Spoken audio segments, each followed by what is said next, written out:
shelter from violence, soldiers brace for the unknown, and global markets react to every new headline. The question isn't just who started this, but where it leads next. The psychological toll is immense, and the fragile stability of recent years feels shattered. The world watches because no conflict is truly local anymore. Every decision now could pull the region back from the brink or push it over the edge. The stakes are higher than ever, and the future hangs in the balance.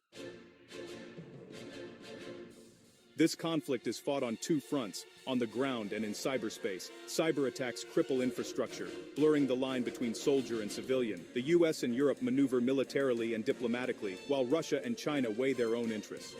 Oil prices spike, shipping costs soar, and global markets tremble. The threat to the Strait of Hormuz alone sends shockwaves through the world economy. Humanitarian risks and mass displacement loom, making this everyone's crisis. The world's stability is tied to the Middle East. No one can afford to look away. The Middle East is the heart of the global energy system. Any disruption here hits wallets worldwide. Its trade routes, like the Suez Canal, are lifelines for global commerce. Conflict threatens supply chains, raises prices, and endangers economic stability everywhere. The region's military and political significance draws in global powers and shapes international security. Instability here fuels extremism and global insecurity. When missiles fly in the Middle East, the world feels the tremors. The future of this region is a shared global challenge. Three futures are possible. First, controlled escalation, sporadic strikes, tense diplomacy, high oil prices, but no all-out war. Second, regional expansion. A single misstep could ignite a wider war, with mass casualties and global economic crisis. Third, a diplomatic breakthrough, a ceasefire, talks, and a slow return to stability. Each path carries immense risk or hope. Controlled escalation is a dangerous balancing act. Regional expansion would be catastrophic. Only diplomacy offers a real chance for peace. The choices made now will decide which road the world takes.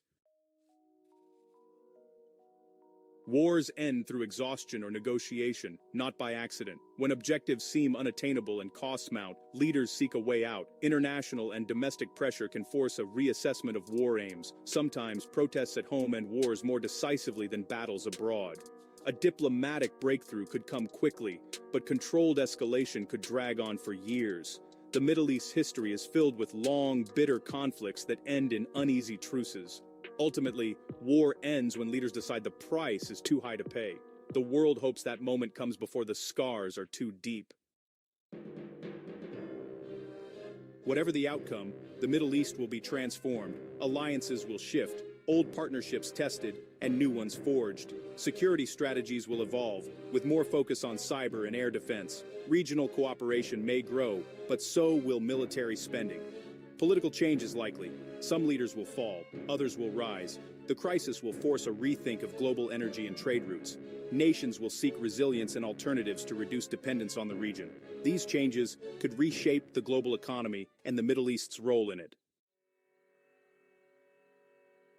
The Middle East stands at a crossroads, its future unwritten. Decisions made now, by leaders near and far, will shape decades to come. The risk of miscalculation is immense, the cost of failure, catastrophic. Yet, crisis can also open doors for bold diplomacy and new ideas.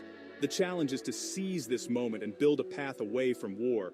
The world is watching, hoping for wisdom and courage. The choices of today will echo for generations. The stakes could not be higher.